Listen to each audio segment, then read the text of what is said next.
Darurat. Indonesia sedang tidak baik-baik saja.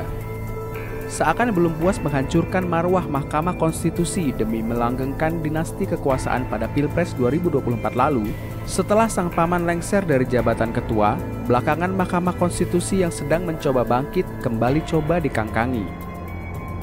MK memutuskan ambang batas pencalonan kepala daerah tidak lagi sebesar 25% perolehan suara parpol atau gabungan parpol pada pileg DPRD sebelumnya, atau sebesar 20% kursi di DPRD.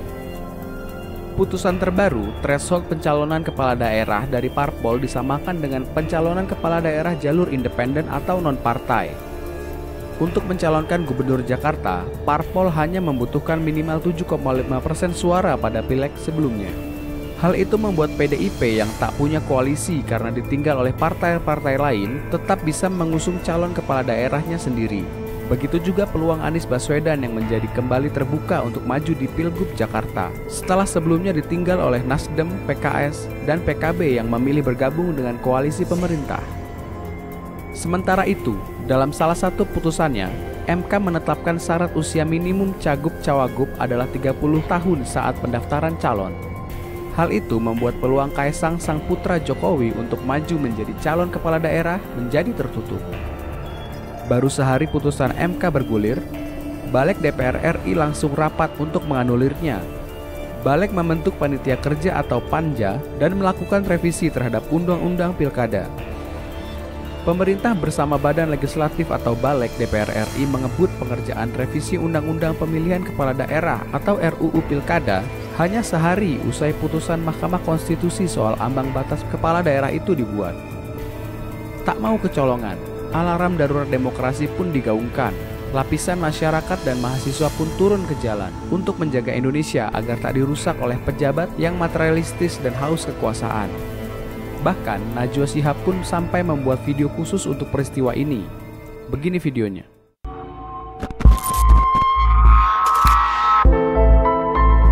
Kalau kalian melihat poster berwarna biru dengan tulisan peringatan darurat, ini memang darurat. Disebut darurat karena baru sekarang putusan MK langsung direspon DPR dengan membuat undang-undang yang dikebut hanya dalam 1 hari saja. Sekali lagi, 1 hari. Hari Selasa, Mahkamah Konstitusi memutuskan mengubah syarat ambang batas pencalonan kepala daerah. Partai atau gabungan partai politik tak lagi harus mengumpulkan minimal 20% kursi di DPRD atau 25% suara sah untuk mencalonkan kepala daerah dan wakil kepala daerah. MK juga memutuskan calon kepala daerah tingkat provinsi atau calon gubernur berusia 30 tahun saat ditetapkan oleh KPU sebagai kandidat resmi. Putusan MK ini cukup progresif karena agak menjauh dari budaya kekuasaan kita yang hobi menyodorkan kandidat yang sangat sedikit hasil hompimpah para elit. Setidaknya memungkinkan lebih banyak orang dan lebih banyak partai untuk maju dalam pilkada. Tapi semuanya batal. Bubar. Besoknya DPR memutuskan ambang batas partai untuk mencalonkan pasangan dikembalikan ke aturan lama. Sedangkan usia kandidat diputuskan mengikuti keputusan Mahkamah Agung yang berusia 30 tahun saat dilantik. Sehingga memungkinkan Kaisang yang sudah dicalonkan sejumlah parpol bisa maju dalam kontestasi. Niatnya juga sudah tidak baik sejak awal. DPR mau menyiasati putusan MK yang sudah sangat jelas, mengikat dan final, berlaku untuk semuanya. Bikin undang-undang dalam sehari mustahil ada naskah akademiknya, tidak mungkin ada sosialisasi rancangannya dulu. Apalagi mendengarkan aspirasi dan partisipasi kita sebagai rakyat. Ini bukan tentang Anies, Ahok, Kaisang, atau PDI Perjuangan. Mula-mula ini tentang bagaimana proses bernegara dilaksanakan dengan potong kompas sehingga melecehkan nalar wajar kita sebagai warga negara. Teman-teman, peringatan darurat ini perlu kita sebarkan. Pertama, karena kita marah dan berhak untuk itu. Kedua, supaya sebanyak-banyaknya orang tahu apa yang terjadi di gedung DPR bukan rapat untuk kepentingan rakyat. Presiden dan DPR harus menghentikan segala upayanya menentang putusan Mahkamah Konstitusi.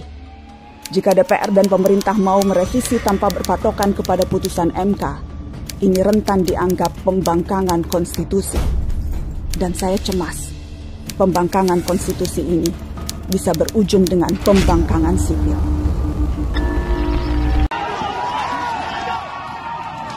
Wah, tindakan Tindakan represif terjadi oleh anggota Polri.